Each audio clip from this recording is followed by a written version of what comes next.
የመደመር ፍጥነት አለባውያንን ካየን በኋላ የመደመር ዝላይ ሊፕፍሮግ የምንለው ጽንሰ ሐሳብ በመጽሐፉ ላይ በዝርዝር የተቀመጠ ቢሆንም ዋና ዋና ሁለት ዓላማዎች አሉት። አንደኛው ከቀዳሚው ጋር ያለን ልዩነት ማጥበብ ነው። ሁለተኛ እመርታዊ እድገት ማምጣት ነው። ሌሎች የረገጡትን ሁሉ መርገጥ ተገቢ አይደለም። ውጤት አይተን ከዚያ መማር እንችላለን። ጊዜ ወሳጅነትን ማሸነፊያ፣ የአርፋጅነት ፈተናን ማሸነፊያ መሆን አለበት። ከሌሎች ስኬትና ውድቀት መማር፣ ከሀገርም ከሀገር ውጭ መማር ያስፈልጋል። ግን እያንዳንዱን ዱካ መከተል ውጤታማ አያደርግም ብሎ ይነሳል።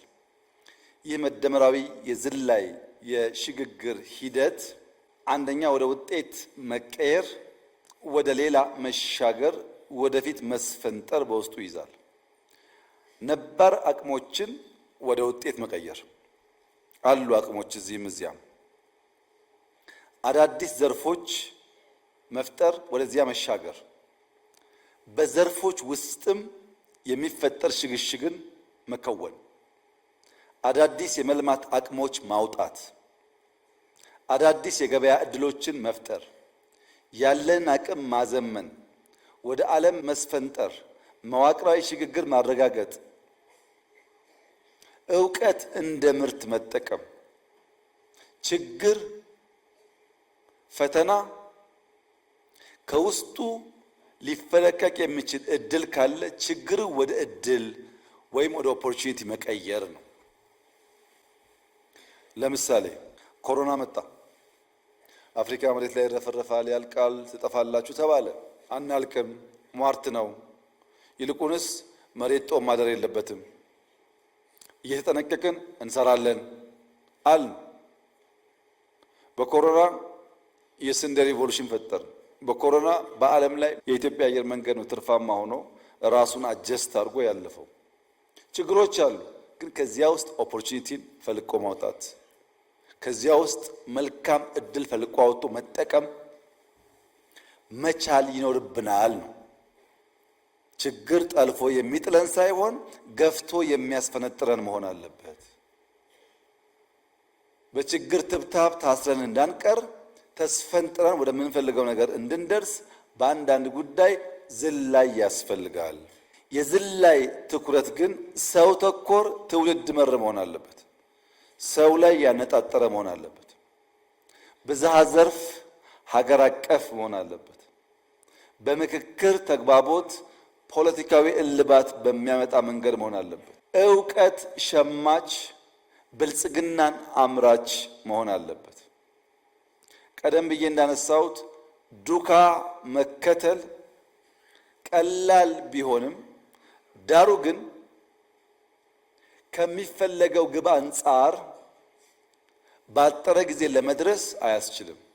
አንድ ሰው ከዚህ እስከ አዳማ በእግሩ ሲሄድ ያን ዱካ ተከትለን ብንሄድ እሱ የወሰደበትን ጊዜ ያክል ይወስድብናል። መኪና፣ ሳይክል፣ አቋራጭ ብንጠቀም ግን ባጠረ ጊዜ እናሳካዋለን።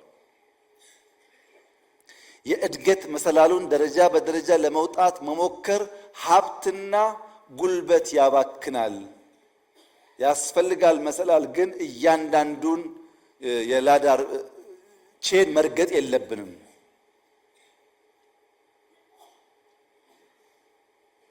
መደመራዊ ዝላይ የሚያስፈልገው ጋፕ ለመሙላት ነው። ብሪጅንግ ዘ ጋፕ ነው።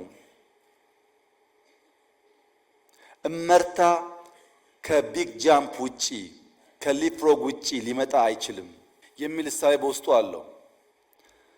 ምን አየን?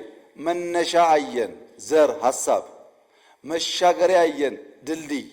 አሁንሳ መዳረሻው ምንድነው? ድልድይ ገንብተን የት ነው የምንደርሰው? ለምን ጥያቄ ሁለንተናዊ ብልጽግና ነው። ሁለንተናዊ ብልጽግና ምንድነው? ይህን ስዕል ያየ ሰው ይበቃዋል። ፈረሶች መጋለብ ያው ልማዳቸው ተፈጥሯቸው ነው። ግን መስኩን ተመልከቱት፣ የሚጋልቡበትን ለም መስክ፣ ፀሐይዋን ተመልከቱ፣ ከዋክብት ተመልከቱ። ዝላይ ብቻ ሳይሆን ፈንጠዝያ ተመልከቱ። መጋለብ ልማዳቸው ቢሆንም በለማ ኔቸር ቢዩቲ ኢምብሬስ በሚያደርግ ከኖርማል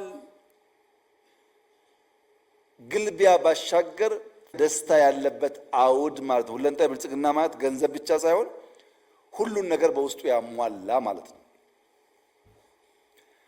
የበለጸገ ግን ያልሰለጠነ፣ የሰለጠነ ግን ያልበለጸገ ሰው እንዳይኖር ማለት ነው።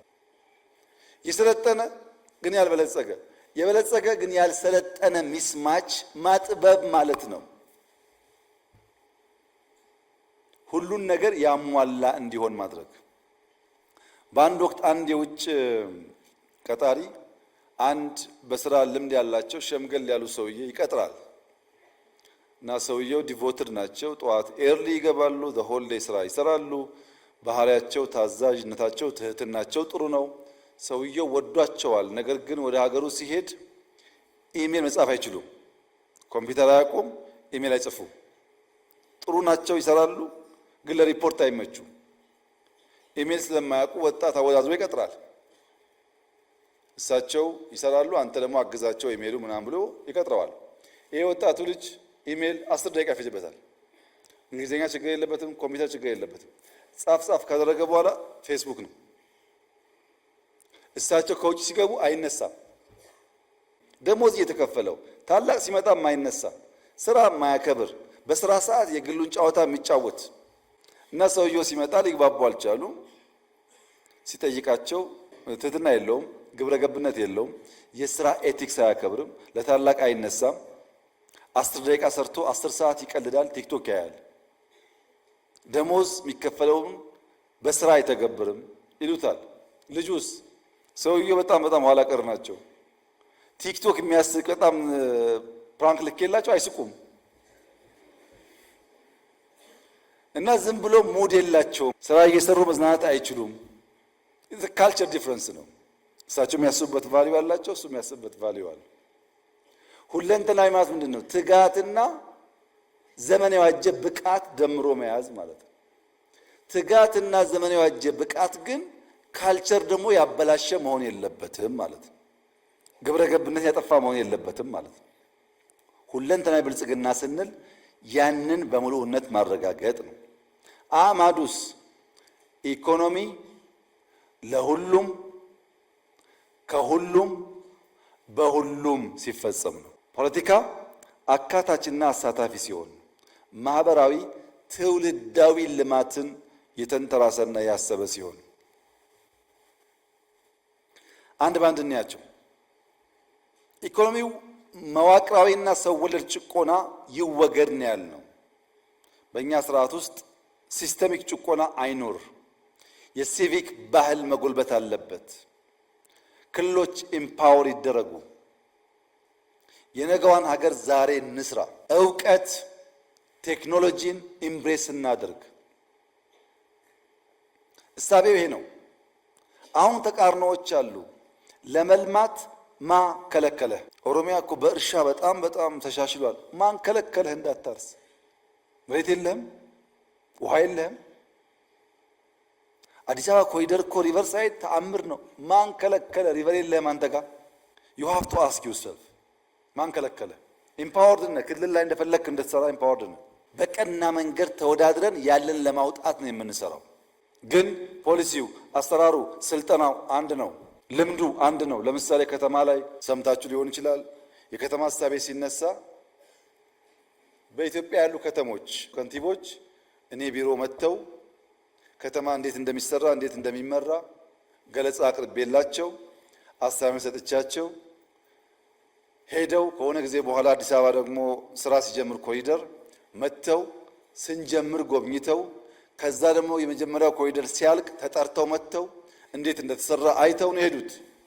ማን ተማረ አላቅም።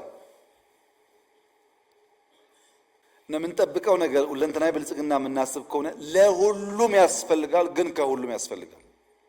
መፍጠር ለሁላችንም የተፈቀደ ስለሆነ አትልማ የሚል ነገር ካለ ያኔ ጥያቄ ይነሳል። አቁም እኛ ሳንሰራ እንዳሰራ የሚል ነገር ካለ ችግር ነው። ኢኳል ኦፖርቹኒቲ ባለበት ቦታ ላይ ግን ፈጥረህ ከባቢ መቀየር የሁላችን ስራ መሆን አለበት እንጂ አንዱ አንዱን ጠብቆ አይሆንም። መነሻ ሐሳብ፣ መሻገሪያ ድልድይ፣ መዳረሻ ብልጽግና ካልን በኋላ ተሻጋሪው ማን ነው? ማን የሚሻገረው? የሚሻገረው ትውልድ ነው፣ አንተ አይደለህም። ብልጽግናን የሚያጣጥመው ትውልድ ነው። ባለቤት እንዳለው ያንተ ሚናና ስራ ምን እንደሆነ ካወቅ እናሳካዋለን። ከተቀላቀለ ግን አናሳካውም። ትውልድ ስንል አንደኛ ኢትዮጵያ ምን ትምሰል? ቢኮዝ የኢትዮጵያ መልክና ምሳሌ አከራካሪ አጨቃጫቂ ስለሆነ ብዙ ሐሳቦች የኢትዮጵያን ምስል በራሳቸው መንገድ ስለሚቀርጹ እና ግራ ስለሚያጋቡ ትውልዱ ኢትዮጵያ ምን አይነት መልክና ቅርጽ ይኑራት የሚለውን ጥያቄ ያነሳል። ሁለተኛ መንግስትስ ምን ይምሰል? የመንግስት አስተዳደር ስርዓት ምን ቢሆን ነው ህዝቦች በሰላም በጋራ በትብብር መኖር መበልጸግ የሚችሉት? ሶስተኛ ትውልዱ ራሱ ምን ይምሰል? ልንገነባ የምንፈልገው ትውልድ ምን አይነት ነው? እየፈጠርን ያለነው ትውልድ ግለሰባዊ፣ ማህበረሰባዊ፣ ሀገራዊ፣ አህጉራዊ፣ ሉላዊ ማንነቱ ምን ይመስላል? እነዚህን ጥያቄዎች መመለስ ግድ ይላል።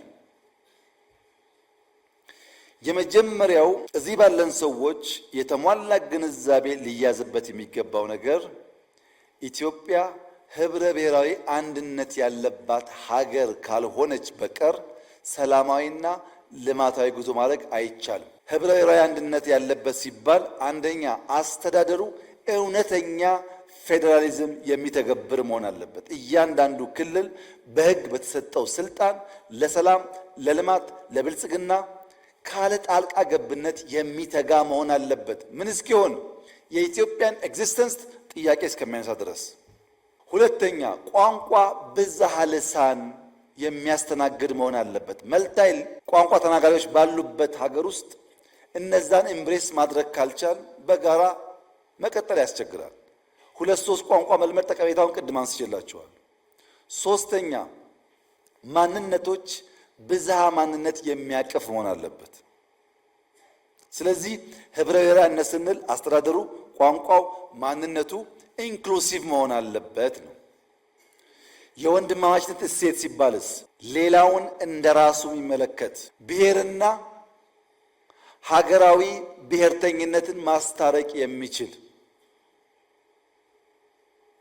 እኔ ኦሮሞ ነኝ፣ ምንም ችግር የለውም። ኦሮሞነቴ ኢትዮጵያዊ መሆኔን የሚያሰቃየኝ መሆን የለበትም።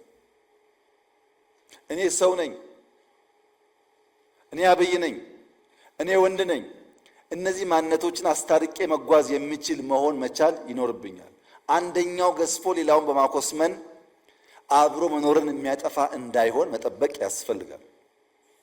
ሶስተኛው የሲቪክ ባህል ይጎልበት ሲባል በስምምነት በመግባባት የጋራ አስታራቂ ተቋማት እና ህጎች መፍጠር ያስፈልጋል። ለዚህ ነው ህገ መንግስቱን እኛ ስልጣን ስላለን አንቀደውም፣ ተወያይተን ህዝብ አወያይተን የህዝብ ግብአት ወስደን ዘላቂ የሆነ ነገር ለመስራት ጊዜ ቢወስድም እንድከም ያለው አሳታፊ መሆን ስላለበት። ቀጠናዊ ትስስር ላይ ከሁሉም ጎረቤቶች በሰላም አብሮ ማደግን ታሳቢ ያደረገ በጋራ ለማደግ ጥረት የሚያደርግ በንግድ በኢኮኖሚ የሚተሳሰር መሆን አለበት። ይሄ ማለት ናሽናል ኢንተረስት ኮምፕሮማይዝ የሚያደርግ መሆን የለበትም። ሶስት የግንባታ መሪዎች አሉት ትውልዱ። መደመር አፍርሶ የመጀመር የፖለቲካ ባህል ለኢትዮጵያ አይጠቅምም፣ መቆም አለበት ብሎ ያምናል። ስለዚህም ማስተካከል፣ ያለፉ ስህተቶች የሚያርም የሚያርቅ፣ ማስፋት፣ የቀደሙ ድሎች ጠብቆ የሚያሰፋ፣ ማበርከት፣ ለዛሬና መጪው ትውልድ ጥቅምና ፍላጎት የሚሰራ ሐሳብና ተቋም፣ ሀብት፣ ወረት ማንበር ማቆየት ያስፈልጋል። በምን ስትራቴጂ ነው የምንገነባው ያላችሁ እንደሆነ አንደኛው በጎ ፈቃድ፣ ማገልገል፣ መስጠት፣ መሰጠትን ልምምዱ ባህሉ ያደረገ መሆን አለበት። በጃፓን ሀገር ጽዳት አስቸገራቸው ይባላል እና መንግስት ልጆች ከትምህርት ሰዓት ውጪ አካባቢያቸውን እንዲያጸዱ ያስገድዳል።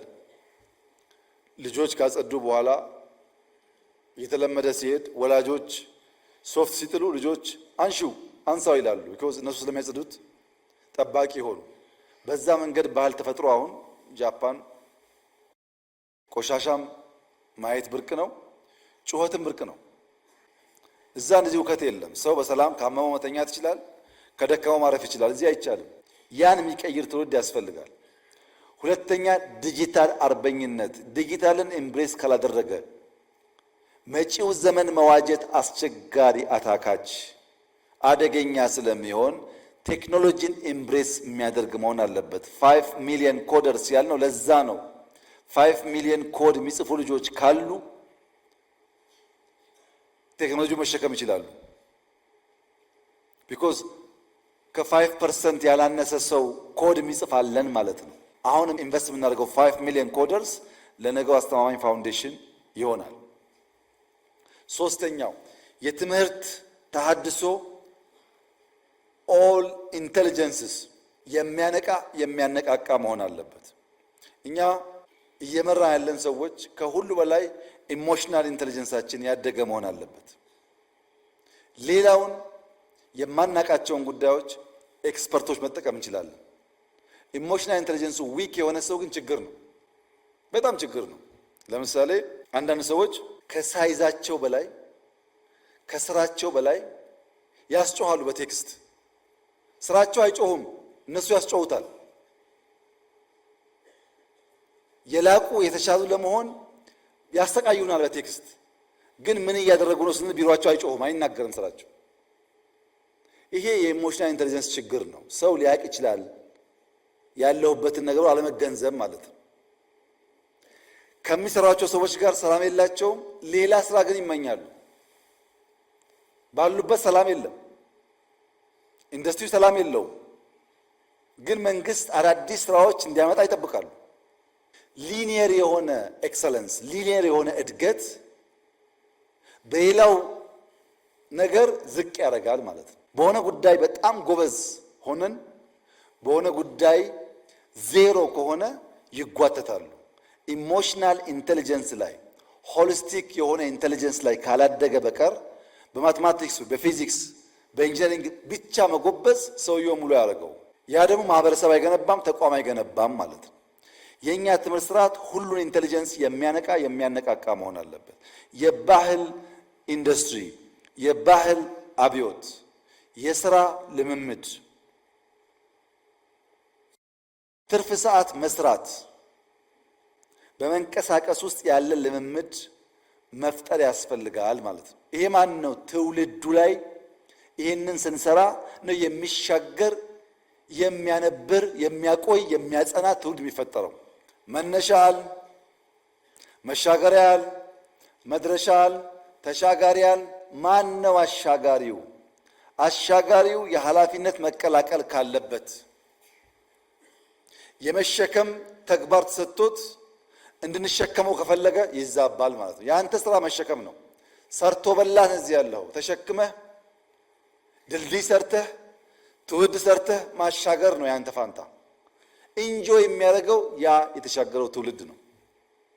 እኔው ሰርቼ እኔው ገንብቼ እኔው ኢንጆይ አድርጌ እኔው አርፌ ካልክ ይቀላቀልና አይመጣም፣ ውጤቱ አይሳካም። አሻጋሪ ያልነው መንግስት ካለንበት አረንቋ ወደምንፈልግበት ብልጽግና የማሸጋገሪያ መንገዱን የዘመነ ማህበረሰብ የበለጸገ ማህበረሰብ ለመፍጠር ሁለት ሶስት ነገሮች ማየት ተገቢ ይሆናል።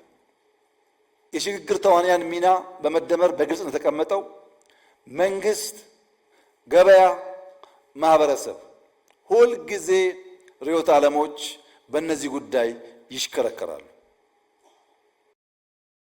ሼራቸውን ወደ መንግስት፣ ሼራቸውን ወደ ገበያ፣ ሼራቸውን ወደ ማህበረሰብ በማጉላትና ሌላውን በማኮሰስ የተሞከሩ ሙከራዎች በዓለም ላይ ያስገኙት ውጤትና ስብራት ታይቷል። ከዚህ ተምሮ ነው የሚወጣው የኛ የስርዓት አማራጭ። የገበያ ጉድለት፣ የመንግስት ጉድለት፣ የስርዓት ጉድለት አለ። አንደኛ በሊበራል ስርዓት ውስጥ ካፒታሊዝም የሚባለው መነሻ የሚያደርገው የመንግስት ጉድለት አለ። ፕራይቬት ኢንቲቲስ ወይም ፕራይቬት ኢንዲቪጁዋልስ ቢዝነስን ኦውን እና ኮንትሮል ማድረግ አለባቸው። ሚንስ ኦፍ ፕሮዳክሽን፣ ዲስትሪቢዩሽን ኤንድ ኤክስቼንጅ ኦፍ ጉድስ ኤንድ ሰርቪስስ በፕራይቬት ኢንቲቲ ቁጥጥር ስር መዋል አለበት። ይህ በሚሆንበት ሰዓት የዋጋ ንረት እንዳይፈጠር በዲማንድና ሰፕላይ ይወሰናል። ዋጋ ሲመረት ባለ ፍላጎት ልክ ይወሰናል። ትርፍ ደግሞ ካለ ፕሮፊት ካለ ፕራይቬት ሴክተሩ ኢንቨስት ያደርገዋል፣ ተመልሶ ይፈሳል ወደ ማህበረሰብ እና ፕሮዳክሽን፣ ዲስትሪቢዩሽን፣ ኤክስቼንጅ ኦፍ ጉድስ ኤንድ ሰርቪስስ ፕራይቬት ኢንቲቲ ኮንትሮል ማድረግ አለበት።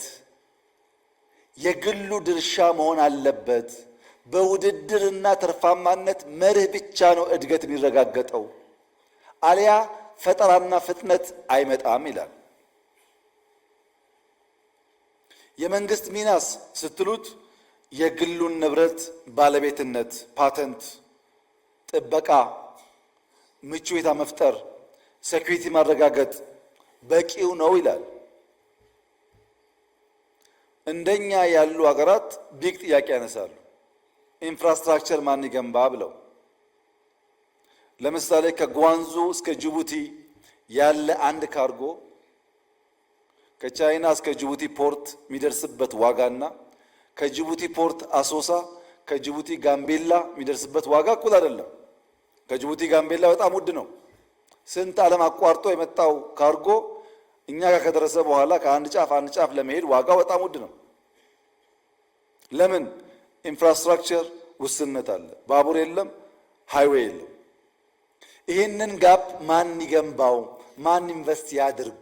ፕራይቬት ሴክተሩ እንደሆን መንገድ ላይ ኢንቨስት አያደርግም እንደምታውቁት። ለዚያም አልደረሰም። በዚህ ሂደት ውስጥ መቼ ነው እኛ ሰው ምን ሆነው? ኢንፍራስትራክቸር ገንቢ ኃይል ካልተፈጠረ ችግር አለበት። በተለይ በማደግ ላይ ያሉ ሀገራት እንዲህ ያለውን ኢኮኖሚክ ስርዓት ኢምብሬስ ቢያደርጉ ለውጥ ሊያመጡ አይችሉም። የጠቀማቸው አሉ ከነንከኑ። ያም ቢሆን ጥቂቶቹን በጣም ሀብታም አድርጎ ብዙዎቹን አዳክሟል። ወደኛ ሲመጣ ግን ክፍተቱ ይበዛል ይሉና ሁለተኛው ደግሞ የለም መንግስት መር መሆን አለበት። የገበያ ጉድለት አለ። የግሉ ዘርፍ ትርፍ ብቻ ያግበሰብሳል። ስግብግብ ነው። ስግብግብ ስለሆነ ትርፍ ብቻ ስለሚያስብ ፍትሐዊነት አይረጋገጥም ይላሉ። ስለዚህ መንግስት የልማት አቅሞችን መቆጣጠር አለበት። መዋቅራዊ ሽግግርን በቀጥታ መንግስት መምራት ይገባዋል። ያኔ ነው ፍትሐዊ ተጠቃሚነት ሊረጋገጥ የሚችለው ይላሉ። እሺ ይሁን፣ መንግስት ይቆጣጠር፣ ልማት ያምጣ፣ ፍትህ ያረጋግጥ። ግን ብልጽግና ቅድም እንዳልነው ፈጠራና ፍጥነት ይፈልጋል። መንግስት ደግሞ አይፈጥርም ወይም ውስን ነው ፈጠራው። ፈጠራና ፍጥነት ከሌለ ደግሞ ያ የምናስበው ፍትህ፣ ያ የምናስበው መዋቅራዊ ሽግግር ሊረጋገጥ አይችልም፣ መቀየር አለበት ብሎ የመደመር መንግስት ጉዳዩ የገበያና የፕራይቬት ሴክተርና የመንግስት ሳይሆን የስርዓት ስብራት ነው ይላል። ሲስተሚክ ፌሊየር ነው ይላል። ለምሳሌ አብዮታዊ ዴሞክራሲ ተራማጅ የፖለቲካ ልሂቃንና የኢኮኖሚ ልሂቃንን በእኩል ዓይን አያይም። ተራማጅ የፖለቲካ ልሂቃን ለህዝብ አሳቢ፣ ተቆርቋሪ፣ ራሳቸውን እንደ ሻማ አቅልጠው ለህዝብ የሚተጉ ናቸው ይልና ሬንት ሲኪንግ ሲባል ፕራይቬት ሴክተር ነው ይላል። ግን አይታችኋል፣ እነዛ ተራማጅ አብዮታውያን ልሂቃን ዘራፊ ሆነው እነሱ ሀብታም ሆነው እንዴት የፕራይቬት ሴክተር እንዳቆረቆዙ አይተናል በተግባር። ያ የተዛባ ምልከታ እነዛን ተራማጅ የፖለቲካ ልሂቃን ንጹህ ብፁዕ አድርጎ የማሰብና የኢኮኖሚ ልሂቃን ደግሞ የሬንት ሲኪንግ ምንጭ ናቸው ብሎ ማሰብ ኢትዮጵያ ውስጥ ተሞክሮ አከሰረ። ስለዚህ ምን አለኛ መንግስት የነጠረ የታወቀ ሚና የሚጫወትበት መንግስት ከፕራይቬት መንግስት ከህዝብ መንግስት ከአጋር ድርጅቶች ተቀናጅቶ የሚሰራበት የመደመራዊ ፈጠራና ፍጥነት ያስፈልጋል። ያ ነው ሁለንተናዊ ብልጽግና የሚያመጣው። ለምሳሌ ፓብሊክ ፕራይቬት ፓርትነርሺፕ ኢትዮጵያ ውስጥ የገበታ ፕሮጀክቶች ጎርጎራ፣ ወንጪ ምናምን ላቸውን ሰርቷል። ምንም አጋንኛ አይደለም።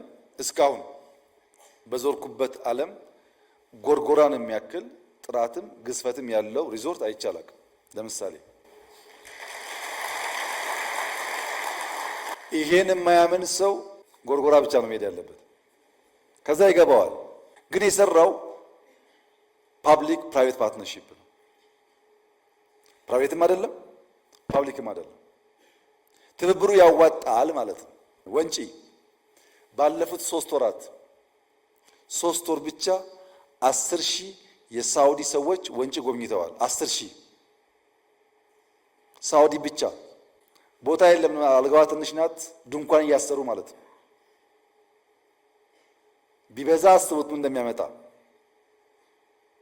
ወንጪ 10,000 ሳውዲ የሳበው የተሰራው ፓብሊክ ፕራይቬት ፓርትነርሺፕ ነው። ያዋጣል ማለት ነው ይሄ ትብብር። ሁለተኛ በመንግስትና በህዝብ ያለ ትብብር። ለምሳሌ አረንጓዴ አሻራ ብዙ ጊዜ ብየዋለሁ። 48 ቢሊዮን ዶላር ህዝብና መንግስት ባይተባበሩ ይቻል ነበር? ፕራይቬት ሴክተር ያደርገዋል? ይሄን መንግስት ብቻውን ያደርገዋል? አንችልም።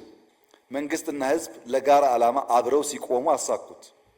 ኮሪደር ዴቨሎፕመንት አዲስ አበባ ኮሪደር ዴቨሎፕመንት ከጀመሩ በኋላ በጆይንት ቬንቸር በአዲስ አበባና በፕራይቬት ሴክተር ልማት ጀምረዋል። ምን ያደረገ? መሬቱን ያለውን ሀብት ይዞ ባለ ሀብት አምጥቶ 70-30 40-60 እያለ ዛሬ ግን አዲስ አበባ ውስጥ የሚሰሩ ሞሎች፣ ሆቴሎች፣ ሬስቶራንቶች ማንኛውም ነገር ቢያንስ 30% ሼር አዲስ አበባ አለ። በአንድ በኩል ስራ እየፈጠረ ነው። በሌላ በኩል ከነዚህ የሚገኘውን ገቢ አስቡት። ከነዚህ በሚገኝ ገቢ ነገ መልሶ በርካታ ልማት ሊያመጣ ይችላል። በምን ሰራሄ? በመንግስትና በግል በመንግስትና በህዝብ ትብብር ነው። አሁን ሁለንተናዊ ብልጽግና ለማምጣት ገቨርንመንት ኢንተርቪን ማድረግ አለበት ያልነው ኢንፍራስትራክቸር ላይ ብቻ አይደለም፣ መንገድ ላይ ብቻ አይደለም። ለምሳሌ ኢንሳና ኤአይ ሰመር ኮርስ ብለው ወደ 1000 የሚጠጋ ተማሪ ሁለቱ ክረምት ወስደው አስተምረው ሰርቲፋይድ አድርገው ያወጣሉ በነፃ።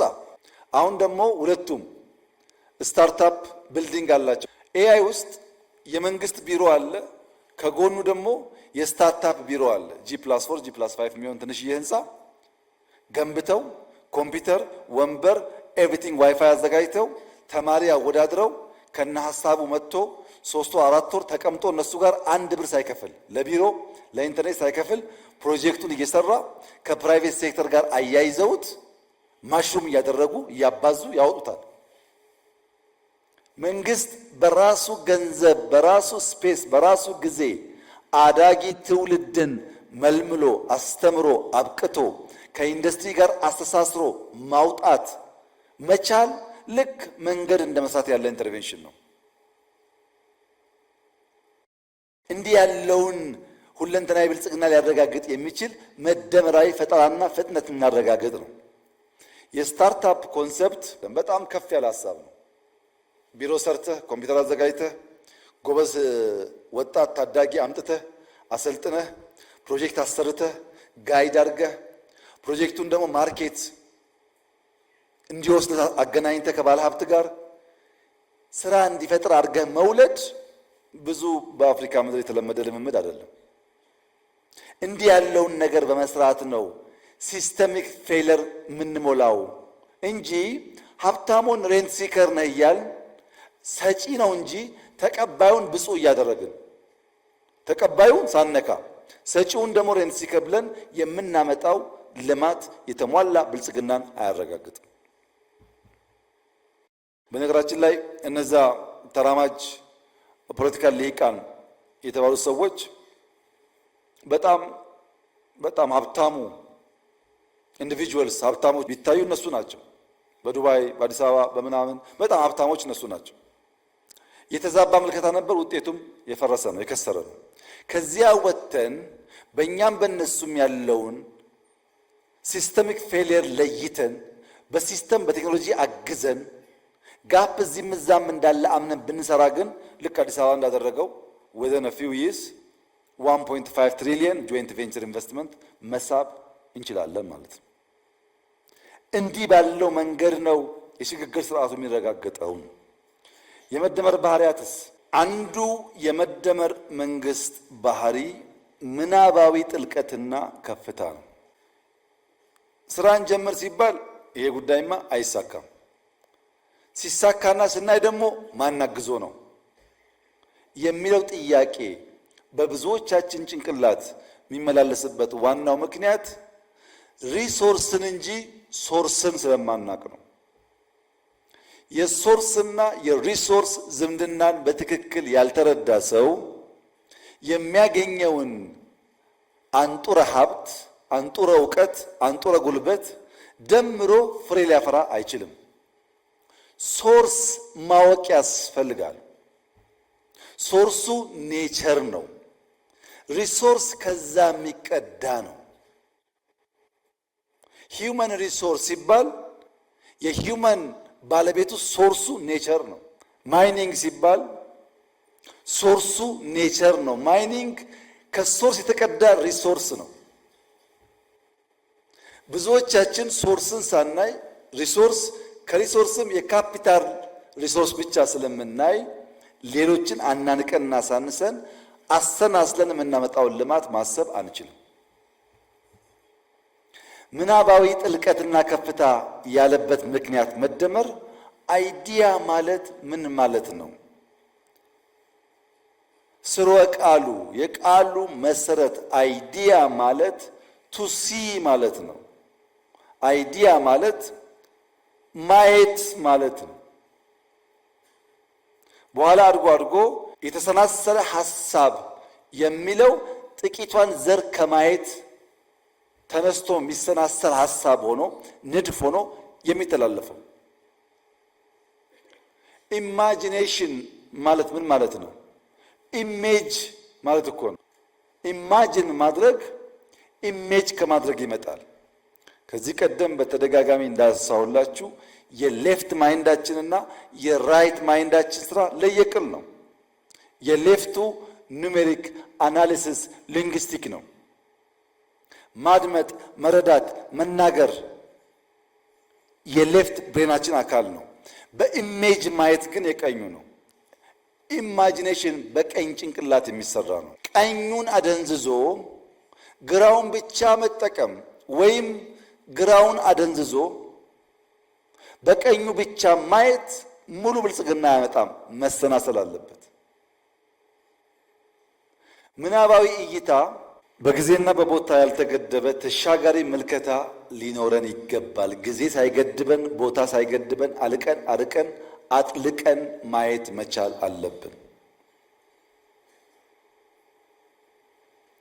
ሶስት አጥሮች ተሻግረን ማየት ስንችል ነው ኢማጂኔሽን ውጤታማ የሚሆነው። አንደኛ የእውቀት አጥር፣ በእውቀት ውስንነት ሳንገደብ፣ የቦታ አጥር፣ የጊዜ አጥር ተሻግረን ማየት ስንችል ነገን አስበን ዛሬ ለመገንባት ያግዘናል።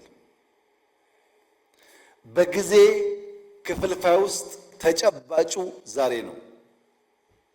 የሚጨበጠው ዛሬ ነው።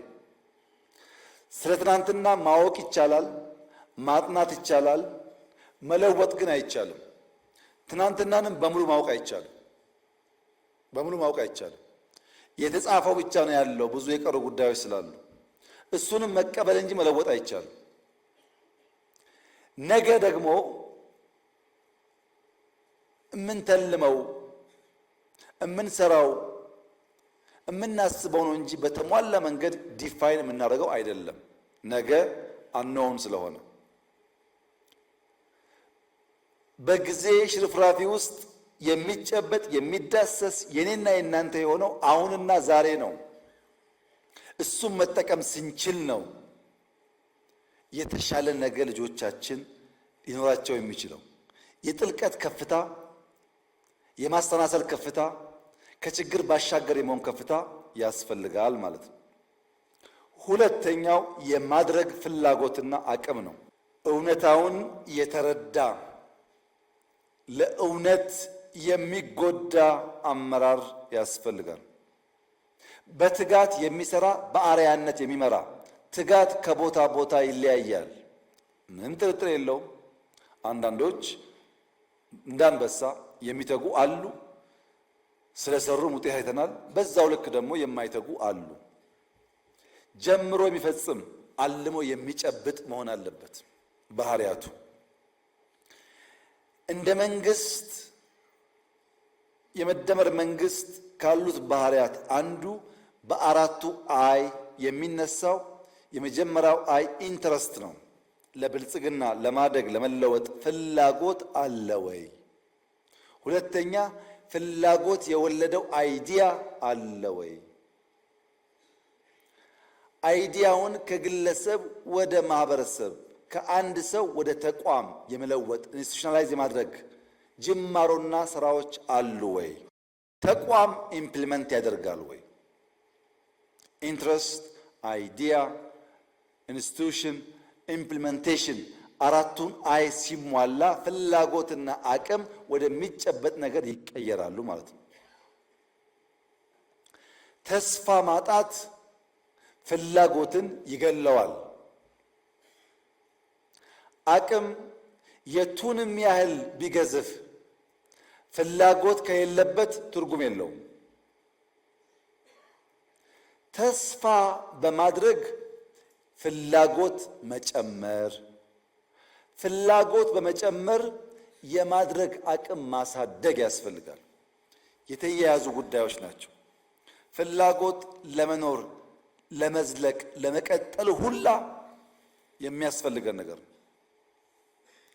በ1950ዎቹ ሳይንቲስቶች አንድ ምርምር አካሂደው ነበር። አይጦች ላይ በርከት ያሉ አይጦች ወስደው ኤክስፐሪመንት ሰሩ። አይጦችን በውሃ የተሞላ ገንዳ ውስጥ ጨመሯቸው። እነዛ አይጦች ለ15 ደቂቃ ብቅ ጥልቅ እያሉ ራሳቸውን ለማዳን ሙከራ አደረጉ። ከ15 ደቂቃ በኋላ መውጣት አንችልም፣ የመዳን ተስፋው የመነመነ ነው ብለው ያን ኤፈርት አቋርጠው ወደ ውሃው መስጠም መግባት ጀመሩ። ብቅ ጥልቁ እየቀረ መስመጥ ጀመሩ። ያኔ ሳይንቲስቶች ተስፋ እንደቆረጡ አውቀው አይጦቹን አወጧቸው።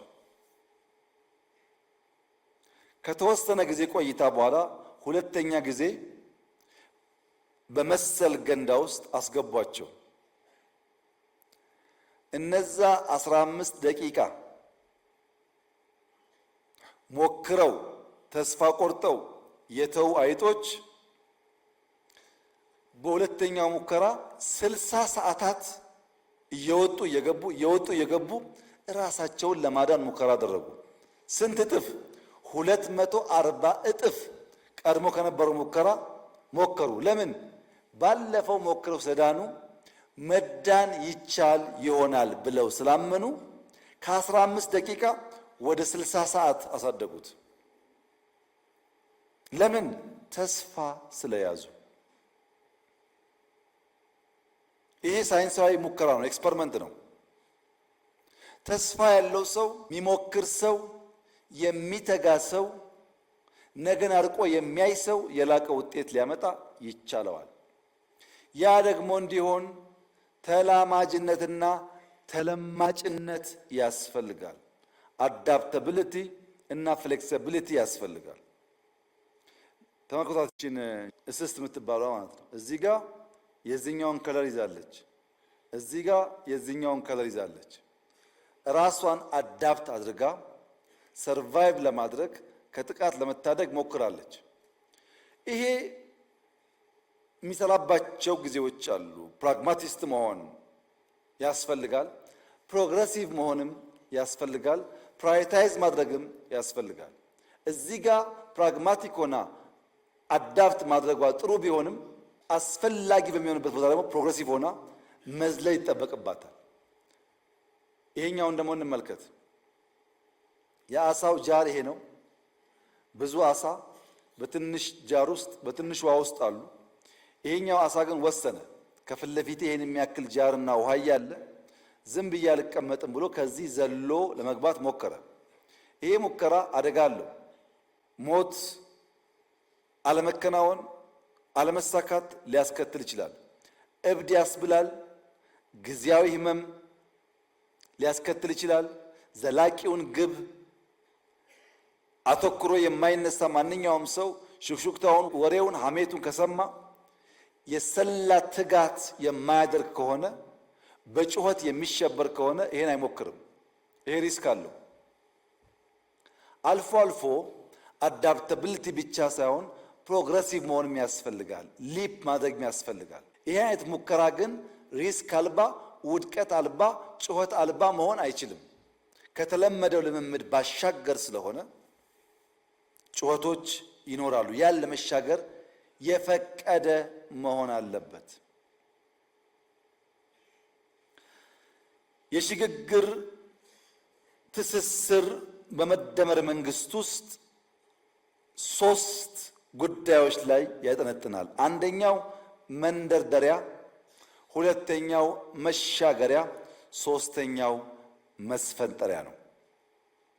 መንደርደሪያው አቅምን ከችግር ማላቀቅ ነው። ችግርን ከአቅም ከእድል ማላቀቅ መንደርደሪያ ነው። መሸጋገሪያው መደላድል መሰረት መጣል ነው። መስፈንጠሪያው ማሳለጥና ማሳሰር ነው። ሰሞኑን ያያቸዋቸውን ሰብጀክቶች አንድ በአንድ ስናይ ከተማና ግብርና መንደርደሪያ ናቸው። አቅምን ከችግር ማላቀቂያ ናቸው። ቱሪዝምና ማዕድን መሸጋገሪያ ናቸው። መደላድል የሚፈጥሩ መሰረት የሚጥሉ ናቸው። ኢንዱስትሪ መስፈንጠሪያ ነው። ዲጂታል የሚያስተሳስር ነው። በጉብኝታችሁ ግብርና አይታችኋል፣ ከተማ አይታችኋል፣ በተወሰነ ቱሪዝም አይታችኋል፣ ኢንዱስትሪ አይታችኋል፣ ዲጂታል አይታችኋል። ለምን? መንደርደሪያ፣ መሻገሪያ፣ መስፈንጠሪያ፣ ማስተሳሰሪያ ሴክተሮቻችንን በድምር መገንዘብ እንድትችሉ ነው። አንድ በአንድ እንይ። ግብርና አንደኛ በአዲስ እይታ መምራት፣ የአመራሩን ሙሉ እገዛ መስጠት፣ የግሉን ዘርፍ ማሳተፍ፣ ማህበረሰቡን ባለቤት አድርጎ የስራው አካል ማድረግ ያስፈልጋል። ለምን? ግብርና አዳጊ ሟች ነው። ምርታማነት እየጨመረ ነገር ግን በእኛ ኢኮኖሚክ እድገት ውስጥ ያለው ድርሻ እየቀነሰ ነው የሚሄደው። እኛ ግብርናን እንደ አንድ መነሻ ሴክተር የወሰድነው አቅሙን ገና አሟጠን አልተጠቀምንበትም። ስለዚህ ከተረጂነት ወደ አምራችነት መቀየር አለብን። ያን ለማድረግ መሬቱ፣ ውሃው፣ ጉልበቱ አለ፣ ምርምሩ አለ፣ ሙከራዎች አሉ። በርትተን ብንሰራ ተረጂነት ታሪክ፣ አምራችነት የኛ የነገ መገለጫ መሆን ይችላል። ለዚህ ደግሞ የገጠር ሽግግር እናረጋግጥ። የገጠር ሽግግር ማለት በነፍስ ወከፍ አምርቶ ከመብላት ምንበላውን ለነገ የምናቆየውን ተሻግረን ለገበያ የምናወጣው ምርት ይኑረን። ከነፍስ ወከፍ ወደ ገበያ ይሸጋገር። በእያንዳንዱ አርሶ አደር ማሳ ያለው ከመብላት ያለፈ ይሁን። ለክፉ ቀን ከማቆየት ያለፈ ይሁን።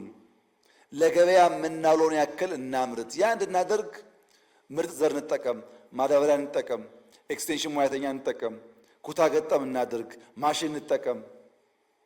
ፖሲቢሊቲው አለ። ግብርናን ከአንድ ሲንጉለር ከሆነ እሳቤና አሰራር ወደ ብዝሃ ገጠር እንቀይረው። ግብርና ማለት እንስሳትም፣ አሳም፣ የባዮጋዝ ኢነርጂም መልታይ ዳይሜንሽናል አክቲቪቲስ ያሉበት መሆን ይችላል። ግብርና ሲባል በሬና ገበሬ ብቻ አይደለም። ከዛ ያለፈ ሚና እንዲጫወት ማድረግ ይቻላል።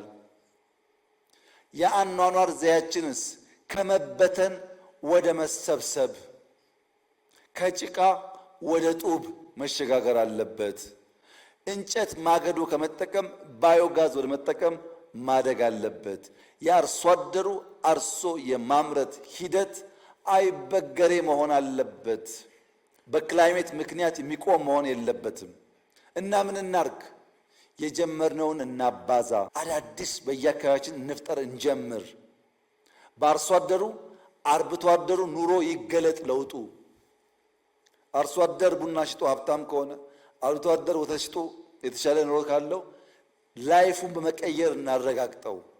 ግብርናችን የአርሶ አደሮቻችን ሕይወት የቀየረ ከመብላት ያለፈ ለክፉ ቀን ከማቆየት ያለፈ ገበያ የሚያረጋጋ ከገበያ አልፎ ደግሞ ወደ ውጭ ወጥቶ ተጨማሪ ሀብት የሚያመጣ እናድርገው ነው። ሁለተኛ ከተማ መስፈንጠሪያ ነው። ከተማ ላይ የጀመርነው ስራ ኢምፖርታንት ነው። በመደመር መንግስት የቅይጥ ባህል መፍጠሪያ ማዕከል የሆነውን ሳናለማ መደመርን ማሰብ አንችልም። ምክንያቱም ከተማ አዳጊ ነው። እንደ ግብርና አዳጊ ሟች አይደለም። አሁን እንኳን ኢትዮጵያ ውስጥ ከ4% በላይ እያደገ ነው። በቀጣይም እያደገ ነው የሚሄደው። ይሄን የሚያድግ ነገር ከአሁኑ አውቀን በእቅድ በፕላን በእውቀት እንምራው። መሰብሰብ ብቻ ሳይሆን ኦርደርሊ መኖር የምንችል ሲቪሊቲን የተላበስን መሆን አለብን። ኢንፍራስትራክቸር ብቻ ሳይሆን ሱፕራ ላይም የሰራን መሆን አለብን። የመደመር መንግስት ከተሜነትን የሰው ልጅ የብልጽግና መዳረሻ ነው ብሎ ያምናል። ከተሜነት በእቅድና በእውቀት ካልተመራ አይደረስበትም። ማህበራዊ እይታ ከተሞች የቅይጥ ባህል መፍጠሪያ ናቸው። ከተሜነት ደግሞ ስርዓት ያለው ህብራዊ አንድነት ነው። ኢኮኖሚያዊ እይታውስ ከተሞች ለንግድ፣ ለኢንቨስትመንት፣ ለኢንዱስትሪ፣ ለስራ ፈጠራ ማዕከል ናቸው።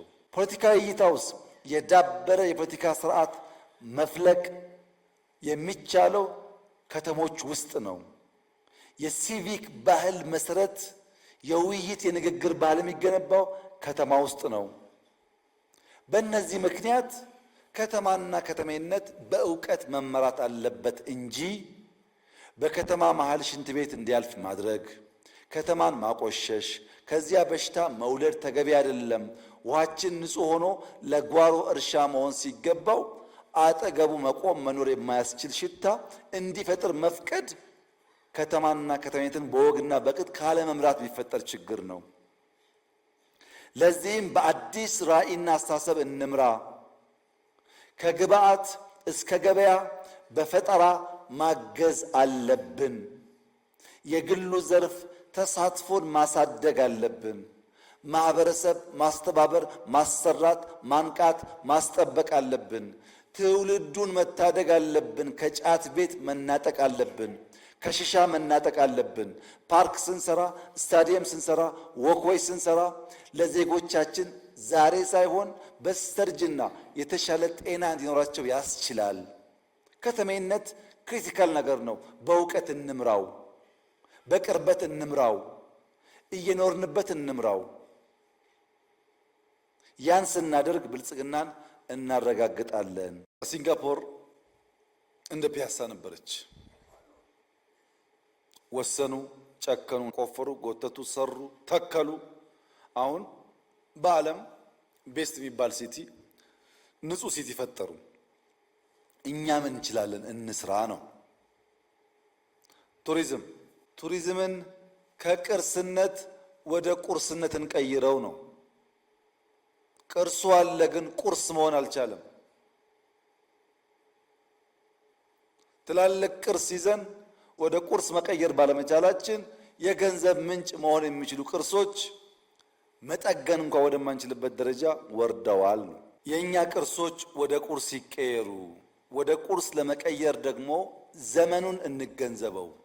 አሁን ያለው ዘመን፣ አሁን ያለው ትውልድ፣ አሁን ያለ ጎብኚ ቫልዩ ፎር መኒ እና ኤክስፒሪየንስ ደምሮ የሚያይ ነው።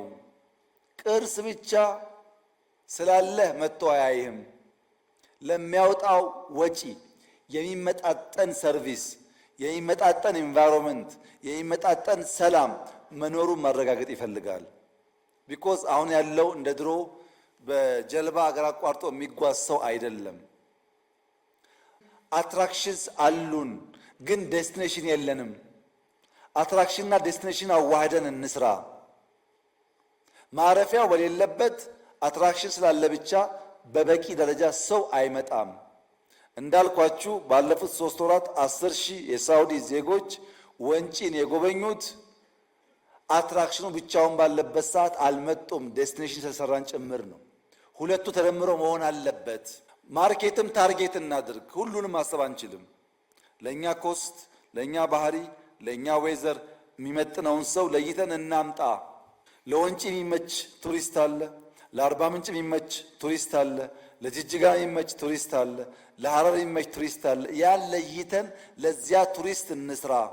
ኢትዮጵያ ውስጥ በጣም በርካታ ፖቴንሻሎች አሉ። ከፖቴንሻሉ አንዱ ጋስትሮኖሚ ነው። ጋስትሮኖሚ በብዙ ሀገራት የቱሪስት አትራክሽን እየሆነ ነው ያለው። ጋስትሮኖሚ ማለት ሎካል ምግቦች ለዚያ ቱሪስት እንዲመች አድርጎ ማዘጋጀት፣ ከዚያም ባሻገር ደግሞ እሱም እንዲሳተፍ ማድረግ። ለምሳሌ እንጀራ ቅመስ ሳይሆን እንጀራ እንዲጋግር ማድረግ፣ ቀይ ወጥ ብላ ሳይሆን በሼፍ የታገዘ ትንሽ ፓርቲስፔት እንዲያደርግ ማድረግ፣ ቤስት ኤክስፒሪየንስ መፍጠር። ሰው አርባ ምንጭ ሄዶ በጣም በርካታ ሎካል ምግቦች አሉ። ሰርተን ስንሰራ እያሳየን በኦፕን ኪችን እንዲሳተፍ እያደረግን ቱሪስቱ እንዲበላ ብናደርገው አርባ ምንጭን ብቻ ሳይሆን ምግቡንም አይረሳውም። ጋስትሮኖሚ ማለት እሱ ነው። ጨንቻ አካባቢ ያለን ሸማ ከምናለብሰው ሸማ ሲሸመን ስራ ሞክር ብለን እንዲሰራ እያደረግነው ልብስ እንዴት እንደሚሰራም ብናሳየው ያ በራሱ ትልቅ የቱሪስት አትራክሽን መሆን ይችላል። ፋሽን ታይቶ የማይጠገብ ፋሽን ነው ኢትዮጵያ ውስጥ ያለው። ዋይልድ ላይፎች በጣም ብዙ ቦታ አሉ።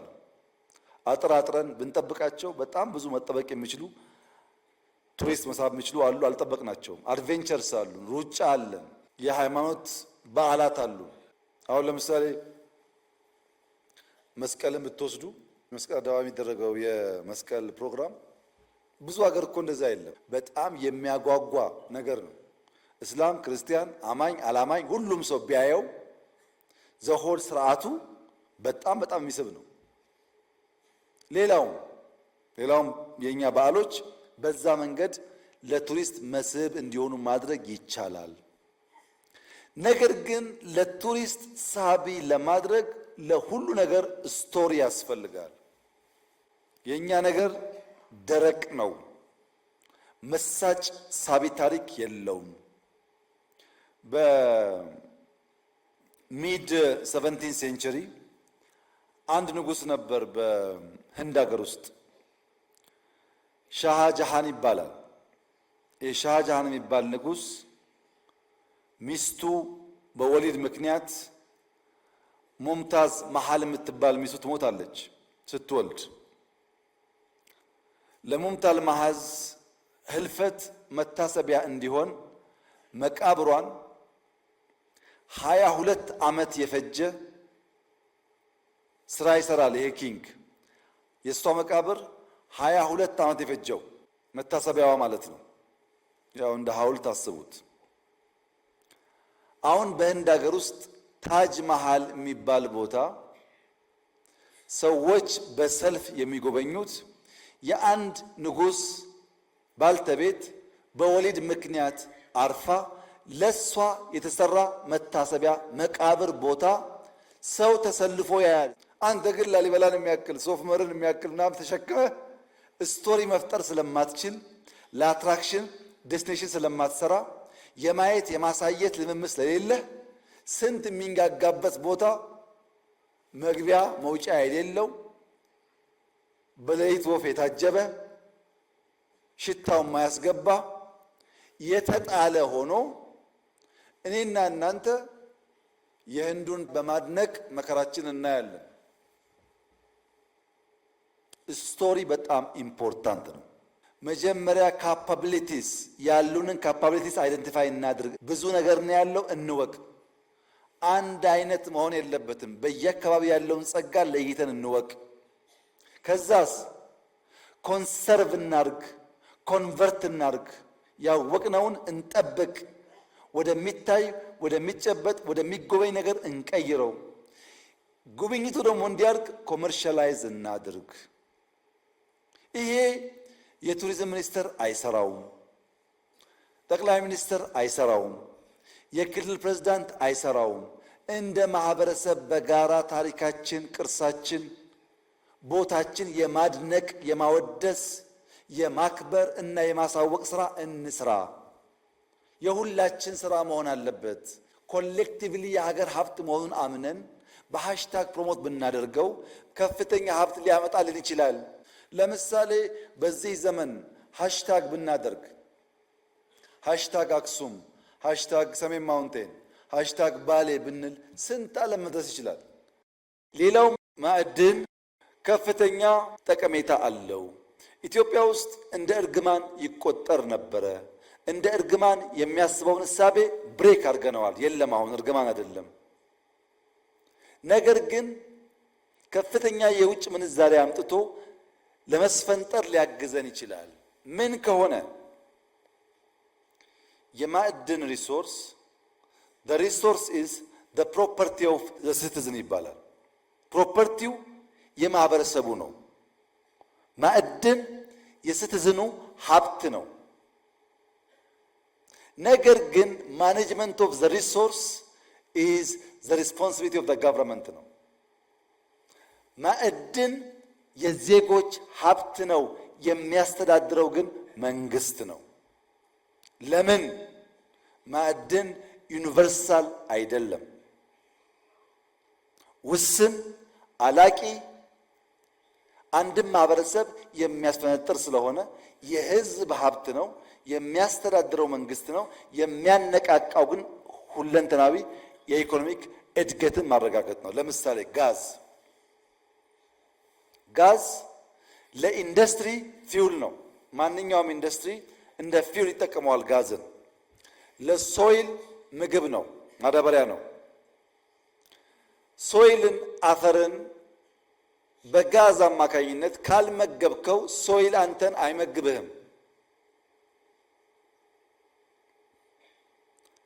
ትሩ ጋዝ ሶይልን ፊት ያደርጋለህ። ሶይል ደግሞ ፕሮዳክቲቪቲ ያሳድጉ አንተን ፊት ያደርጋል። ይሄ የያዘ ሳይክል ነው። ሶስተኛ ለሃውስሆልድ ኢነርጂ ነው። ኮስት ኦፍ ሊቪንግ ይቀንሳል። ሎጂስቲክስ ይቀንሳል ዋጋ። የትራንስፖርት ሚንስ ያሳድጋል። ጠቀሜታው ብዙ ነው። ሌላው ማዕድን ይሄ ባህሪ ያለው። ታዲያ ምን እናድርግ? ማዕድንን እንዴት መጠቀም እንዳለብን ፕላን ማድረግ አለብን። ፕላን ስናደርግ ዲስከቨሪ እና ኤክስትራክሽን መለየት አለብን። ዲስከቨር የተደረገን የማዕድን ሀብት ኤክስትራክት ከማድረጋችን በፊት ጥንቅቅ ያለ ፕላን ያስፈልገናል። አላቂ ጠፊ ነው፣ ሊበላ ይችላል። አለ በቂ አይደለም። ያለውን ወደ ልማት ስንቀይር የተሟላ እቅድ ያስፈልገናል። አንዳንዱ ሚኔራል በጊዜ ውስጥ ውድና ተፈላጊ ይሆናል። ለምሳሌ ሬር ሚኔራልስ የሚባሉት ሊቲየምን ብቻ ብንወስድ የዛሬ 15 ዓመት ሊቲየም ምንም አልነበረም። ምንም አፈር በሉት። ዛሬ ሊቲየም የሁሉ ኮምፒውተር የሁሉ ኢነርጂ አንቀሳቃሽ ኤሌመንት ስለሆነ በ15 ዓመት በከፍተኛ ፍጥነት ተፈላጊነትና ዋጋው እያደገ መጥቷል። አሁን የማናውቀው የሆነ ሚኔራል በሆነ ጊዜ እንደዛ ሊሆን ይችላል። ዛሬ አታውቀውም ማለት ነገ አይፈለግም ማለት አይደለም። ስለዚህ ፕላኒንግ በጣም ክሪቲካል ነው ማለት ነው። ነገር ግን ይሄ ሴክተር ከሬጅ ይፈልጋል፣ ኤንዱራንስ ይፈልጋል። ሀብቱን ከመጠቀማችን በፊት ከፍተኛ ኬሬጅ እና ኤንዱራንስ ከሌለ አስቸጋሪ ነው። እንደ ሌሎቹ ዘርፎች ቀላል አይደለም። ካፒታል ኢንቴንሲቭ ነው። ሃይ ሪስክ አለው። ኢንቨስት አድርገህ ላታገኝ ትችላለህ። ሀብትህን ሎንግ ጁር ነው። ዛሬ ኢንቨስት አድርገህ ነገ አታገኝም። ይህን ተገንዝቦ የሚያውቅ ሴክተሩ የገባው ሀብት ያለው እውቀት ያለው ውስን ሰው ነው። ያን ውስን ሰው ሄድ ሃንት ማድረግ ይፈልጋል። ዛሬ እኛ ኤንድ ዩዘር ነን፣ አናመርትም፣ ላይገባን ይችላል። ልጆቻችን ሲያመርቱ ግን ያ ሀብት በጣም ክሪቲካል ነው የሚሆነው። ለዚያ ነገ ፈጠራን እንደሚያበረታታ ትልቅ ግብአት እንደሆነ አስበን ነው በእቅድና በእውቀት መጠቀም ያለብን። ለምሳሌ ወርቅ እንውሰድ። ወርቅ በ2012 ኢትዮጵያ ኤክስፖርት ያደረገችው 28 ሚሊዮን ዶላር ነው። 28 ባለፈው ዓመት ኤክስፖርት ያደረገችው 3 ቢሊዮን ዶላር ነው። በጥቂት ዓመታት ውስጥ ምን ያክል የማምረት አቅሙ እንዳደገ አስቡት። ጋዙም ፈርቲላይዘሩም ብረቱም ምናምን እየወጣ ሲሄድ ይሄ በልካል። ኢትዮጵያ ከርስ አይደለም ብቻ ሳይሆን የጋዝ የሰማችሁት ነው፣ የማዳበሪያ የሰማችሁት ነው፣ የመስታወት በቀደም አይታችኋል። መስታወት ካስጀመረች፣ ማዳበሪያ ካመረተች፣ ለትራንስፖርት ጋዝ ካወጣች፣ ኢነርጂ ካመረተች ጌታ ነች ማለት ነው። ጌቶች የምትባል ሀገር። ይሄ የውጭ ምንዛሪ ፍላጎታችንን ይገለብጠዋል።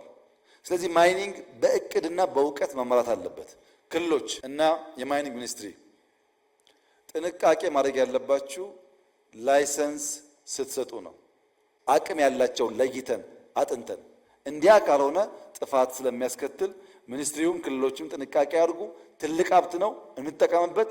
ብልጽግናችን ለማስፈንጠር የሚያገለግል ቱል ይሆናል። ኢንዱስትሪ 3 ዓላማዎች አሉት። ኢምፖርትን መተካት ቢኮዝ የውጭ ምንዛሪ ሄዴክ ስለሆነ፣ ሁለተኛ በኤክስፖርት መቃኘት፣ የምናመርተው ምርት በዓለም ገበያ ውስጥ ተወዳዳሪ እንዲሆን አድርጎ መቃኘት፣ ሶስተኛ ሌሎች ዘርፎች ማገዝ፣ ኢንፑት ፕሮዲውስ ማድረግ። ከመዛባት ወደ ማንሰራራት ማደግ አለበት። ተዛብቷል ኢንዱስትሪው። ላይሰንስ ሰጥተናል፣ መሬት የለም። መሬት አለ፣ ኢነርጂ የለም። ኢነርጂ አለ፣ ፋይናንስ የለም። ይሄ የተዛባውን ኢንዱስትሪ በቅርበት መርተን እንዲያንሰራራ እናድርገው። አንድ መንግስት እንባል የተካነው ከልካይነት ነው። ከልካይነትን ቀንሰን አስቻይነትን እናብዛ። ፕራይቬት ሴክተሩ እንዲሰራ የሚያስችል አውድ እንፍጠርለት፣ እንደግፈው። ካልደገፍ ኢንዱስትሪ አያንሰራራም። ካላንሰራራ ነው ብልጽግና አይመጣም። እና ከከልካይ ወደ አስቻይ እንሸጋገር። ከመንግስት መር የኢንዱስትሪ ጉዞ ሚዛናዊ ትብብር እናረጋግጥ። መንግስት ሚናውን ፕራይቬቱ ሚናውን ይጫወትና በጋራ ፈጠራን አሳልጠን እድገት እናምጣ። ከተነጣጠለ ወደ ተሰናሰለ ወደ ተሳሰረ እንውሰደው። እያንዳንዱ የቴክስታይል ምርት ግብአት የሚሆነውን አንድ ኢንፑት ከለየን በኋላ ለዚያም ሰው ፈልገን እናምርት። መሬት አለ፣ ጥጥ አለ፣ ጋርመንት ግብአት ያገኛል። ጋርመንት ከተሰራ ቴክስታይል በቀላሉ ለስሙ ግብአት ያገኛል። ይህን ማሰናሰል የኛ ስራ ይሁን። በተናጠል ያሉ ምርቶችን እያገናኘን ከኤ እስከዚህ በተግባቦት በውስጥ እንዲመረት ማስቻል አለብን። ከብድር ወደ ኢንቨስትመንት እንቀይር። በብድር በኮመርሻል ሎን የመጡ ኢንቨስትመንቶች ኢትዮጵያ ውስጥ አዋጭ አልነበሩም። ኢንዱስትሪያል ፓርክ አዳማ፣ ኮምቦልቻ፣ ሐዋሳ፣ ባህር ዳር፣ ደብረ ብርሃን፣ ጅማ፣ ሌላም ቦታ ሰመራ ተበድረን የገነባ ነው። በብድር በዶላር ግለሰቦች መስራት እየቻሉ በውጭ ምንዛሪ በብድር ካመጣን በኋላ ሰዎቹ ታክስ አይከፍሉም። መንግስት ዕዳ እየቀፈቀፈ ለትውልድ ወረት ማኖር ሲገባን ዕዳ የምናቆይ ከምንሆን ፕራይቬት ሴክተሩን ብናግዝና ሀብቱ እንዲያወጣ ብናደርግ ለሀገር ዕዳ ሳናመጣ ከብድር ወደ ኢንቨስትመንት ሊያድግ ይችላል። በቅጡ መሬት ብናዘጋጅ፣ ኢነርጂ ብናቀርብ፣ ኢንፍራስትራክቸር ብናገናኝ፣ በሕግና ፖሊሲ ብንደግፍ፣ በፋይናንስ ብንደግፍ ኢንቨስትመንቱን መሳብ ይቻላል። ራሱ ፎሬን ዳይሬክት ኢንቨስትመንት አፕሮቻችን መቀየር አለበት። በመደዳው ኢንቨስትመንት ሳይሆን መርጠን የሚያግዘንን ሰው እናምጣ። ፕሮቴክሽን እናቁምና ጄቪ እናስፋፋ። ያን ብናደርግ ኢንዱስትሪው ይቀየራል። ኢንዱስትሪው ሴክተሮች ይቀይራል። ኢንዱስትሪው የኢትዮጵያን እድገት ያሳልጣል። የምንመኘውን ብልጽግና ያመጣል። ዲጂታል መታወቂያ፣ ሞባይል ባንኪንግ፣ ዘመናዊ ክፍያ ዘዴዎች ተጀማምረዋል። ታውቃላችሁ። ግን ልትገነዘቡ ፈልገው ነገር ኤአይ የሚባል ነገር፣ ኳንተም ሳይንስ የሚባል ነገር የሰው ልጆች እንዴት እንደሚኖሩ እንዴት እንደሚሰሩ ቱ ዘ ኤክስተንት እንዴት ኢማጂን እንደሚያደርጉ ሁሉ እየቀየረ ይገኛል። ብትፈልጉም ባትፈልጉም ቴክኖሎጂን ኤምብሬስ ማድረግ አለብን። ለምን? የፓወርን፣ የፕሮዳክሽንን፣ የፓርቲሲፔሽንን ህግጋት እንደገና እየጻፈ ነው ያለው ኤአይ። በአዲስ መልክ ፓወር እንዴት ኤክሰርሳይዝ እንደሚደረግ፣ ፕሮዳክሽን እንዴት እንደሚፋጠን፣ ተሳትፎ እንዴት እንደሚያድግ በአዲስ መልክ እየቀየረ ነው። ፋይዳ፣ ፓስፖርት፣ መሶብ፣ ሞባይል ባንኪንግ፣ ዘመናዊ ክፍያ ዘዴ፣ የከስተም ኦቶሜሽን፣ ገቢዎች፣ ኢፍሚስ በመላ በሀገር ውስጥ አቅም እየጎለበተ እያደገ መሄድ አለበት። አንዱ ታርጌት በኋላ አስቀምጣለሁ። አንዱ ታርጌት ቱሪዝም ስንት ፐርሰንት ኤአይ ተጠቅሟል? ፋይናንስ ስንት ፐርሰንት ኤአይ ተጠቅሟል? ግብርና ምን ያክል ተጠቅሟል? ያንን መለካት ካልጀመርን ምንም እንኳን ዘመን ለመዋጀት ብንፈልግም አንደርስበትም። ቴክኖሎጂ ኢምብሬስ ማድረግ አለባችሁ ለሁሉ ስራችሁ።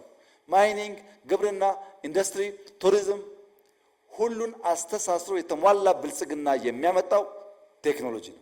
እሱ ላይ በቅጡ ካልሰራን እና ካላስተሳሰርን በስተቀረ የምናስበውን ብልጽግና ማምጣት ያስቸግራል። መነሻ፣ መሻገሪያ፣ ተሻጋሪ፣ አሻጋሪ። አሻጋሪ የሚሻገርበት ስርዓት እና ሴክተሮችን አየን። ይሄ ጉዳይ እንዳይከወን እንቅፋት የሚሆነው ምንድን ነው? ይሄ ጉዳይ በእንጭጭ እንዲቀር እንዳይሳካ የሚያደርገው ሐሳብ አልቦነት ነው። ወደ ሐሳብ ሉዓላዊነት መሻገር አለበት። ዘር ከሌለ ምርት የለም። የብልጽግና ዘር ሐሳብ ነው። ሐሳብን መቅዳት ብዙ ጣጣ አመጣብን። ምክንያቱም የተቀዳ ዘርና አረም የተቀላቀለ ስለሆነ እኛን የመሰለ የኛን የሚቀይር ለኛ የሚሰራ ዘር መቅረጽ ችለናል። ያን መንግስታዊና የጋራ አድርገን ብንሰራበት ለውጥ እናመጣለን። ሐሳብ አልቦ ማለት ምን ማለት ነው? በህዝበኝነት መታወርና መስከር፣ በነባር ባህል መታጠር። ይሄ ከእናንተ ያልፍና ማህበረሰብ ጋር ይገባል። ለምሳሌ ተረጂነት፣ ስንዴ ረዳኝ ትላለህ እንጂ ሁል ጊዜ ለማኝ እንድትሆን ነው የሚሰራው። ሁለተኛ መፍትሄ አልቦ ጩኸት፣ ሐሳብ የለውም፣ መፍትሄ የለውም፣ ይጮሃል። በጊዜያዊ ችግር ይጮሃል። ኢትዮጵያ ውስጥ ያለው ነው፣ ሐሳብ አይደለም። በየተራ መጮህ፣ በየተራ ተበዳይ መሆን፣ በየተራ ከሳሽ መሆን፣ በጋራ የሚል እሳቤ አለመያዝ። ሐሳብ አልቦን ኢትዮጵያ ውስጥ በዚች ስላይድ ብቻ ማየት ትችላላችሁ። ኢትዮጵያ መርከብ ናት። ሰዎች የሚሰቃዩት ግን መርከቡን አፍሰው ጀልባ በመስራት ነው። ጀልባ ኦሽን አያሻግርም። መርከብ ግን ኦሽን ያቋርጣል። ትልቁን ሩቅ የሚወስድህን አፍርሰህ ትንንሹን ብትሰራ ሰፈር ትቀራለህ እንጂ አትሻገርም ማለት ነው። ኢትዮጵያ ውስጥ ያለው ፖለቲካ እንደዚህ ነው። መርከቧን ማፍረስ፣ ጀልባ መስራት። ሌላ የቆረጥክ እየመሰለህ እግርህን መቁረጥ። ተመልከቱ እዚህ ጋር ያለውን ዛፍ ቆራጩላ አንደኛውን እግር ይቆርጣል። ቀይ ባህር ለኢትዮጵያ ያስፈልጋትን ባይ ማለት ነው። ሶስተኛው ደግሞ ይሄ ሰው የሚሰቃየው ይሄን ለማዳን ነው። ታንቋል፣ እንደምታዩት ቆርጦ ያድነው ነው። ይሄ ግን የሚሰቃየው አዳኙን ለመግደል ነው። ልክ ሲቆርጠው እሱ ድኖ እሱ ለመግደል። ይሄን ደግሞ ተመልከቱት። ባላንሱ ያለው በሁለት ሰዎች መካከል ነው። ይሄኛውን ረግጦ በመጣል ሰርቫይቭ የሚያደርግ ይመስለዋል። ይሄ ካለ ብቻ ነው እሱ የሚኖረው፣ ግን ሊጥለው ይሞክራል። ኢትዮጵያ ውስጥ ያለው ፖለቲካ እንደዚህ ነው። ሐሳብ አልቦ የወለደው ፖለቲካ 3 ኤዎች አሉት። መደመር እንደሚለው አንደኛ አፕሮቹ አንታጎኒስቲክ ነው። ጭፍን ተቃርኖ ያለበት ነው። አፕሮቹ ለሁሉ ነገር አንታጎኒስቲክ ነው። ሪሌሽኑ አሲሜትሪክ ነው። ሚዛን የሳተ ነው። ባላንስ አይጠብቅም። ውጤቱ ጭንገፋ ነው። አቦርቲቭ ነው። ሐሳብ ከሌለ ራሽናልና ሎጂክ የለም። ይሄ ነው የመደመር መንግስት የተሸከመውን ቀንበር የተሸከመውን ኃላፊነት በብቃት ሰርቶ ትውልድ እንዳያሻግር የሚያደርገው በሽታ ይሄ ነው። ሐሳብ የምርጥ ነገር ዘርና ስርና ዘር ሳትቀበል ግንድና ፍሬ ለመልቀም መሞከር ውጤታማ አያደርግም። የሐሳብ ሉዓላዊነት በመደመር አሸናፊነት ለማምጣት ሚዛናዊ የሆነ አመንኳዊ የሆነ የሐሳብ ፍትጊያ ያስፈልጋል። ይሄም 3C እንለዋለን። ኮኦፕሬሽን ኤንድ ኮምፒቲሽን፣ ትብብርና ፉክክር በሚዛን፣ ኮንሲስተንሲ ኤንድ ኮሚትመንት፣ ያዝ ለቀቅ ሳይሆን ሂደቱ መርህ ላይ የተመሰረተ የማይቆራረጥ የሚቀጥል መሆን አለበት። ሶስተኛ ቼንጅ ኤንድ ኮንቲኒቲ ነው። አዎንታዊ ለውጥን በመፍጠር በማስተሳሰር በማስቀጠል መደረስ ያለበት ቦታ ማድረስ ነው። የመደመር መንግስት ታሪክን ከማውራት ይልቅ ታሪክን በመስራት ራሱን መግለጥ የሚሻ ነው። የሚያሻግር ሐሳብ የሚሻገር ህዝብ ይዞ ለለውጥ የሚተጋ ራሱን እንደ ሻማ አቅልጦ ትውልድ የሚያሻገር ስርዓት ነው። መደመር እንደ እድል ነው፣ ብልጽግና ግን እንደ ድል ነው። መደመር እድል እንጂ ድል አይደለም። ድል የሚያደርገው ትጋት ነው፣ ስራ ነው። የመደመር ሐሳብ ውጤታማ የሚሆነው የሚቆጠር ነገር ሲያመጣ ነው። ለዚያ ደግሞ ትጋት ይፈልጋል። ሐሳብ መግዛት፣ ለሐሳብ መገዛት፣ በሐሳብ መግዛት ልምምዳችን ስናደርግ መደመር ፍሬያማ ይሆናል። ቀመሩ ምንድን ነው? የዚህ ሐሳብ አልቦን ገርቶ ለብልጽግና ተሰናስሎ የሚሰራው መንግስት ቀመር ፍሪሊዮን ነው። በነፃ መከፈል ነው። በነፃ መስጠት ነው። ከትናንትና መቆንጠር ሳይሆን ለነገ ማበደር ነው። ከትናንትና በመቆንጠር የሚሰራ ነገ የለም። ለነገ በማበደርና ወረት በማቆየት የሚሰራ የበለጸገ የሚሸጋገር ሀገርና ትውልድ ይፈጠራል። ሰውን የማትረፍና ገንዘብ የማድረግ ብልሃት በውስጣችን ያሉም ከውጭ የምንሸከማቸውም ሰዎች ሰውን ማትረፍ ብልጽግና ብልሃቱ ስለሆነ ነው። ትናንት በሌላ ጎራ የምናያቸው ሰዎች ዛሬ ወደኛ ተርታ መጥተው የምናያቸው ዋናው ምክንያት ሰው ማትረፍና ገንዘብ ማድረግ የመደመር መርህ ስለሆነ ነው። ሰላምና ብልጽግና የመደመር ቀመር ፍሬዎች ናቸው። ሐሳብና ሰውና ተቋም ማገናኘት ነው የመደመር ቀመር። ሐሳብን ከሰው ሰውን ከተቋም አስተናስለን ውጤት ስናመጣ ማለት ነው።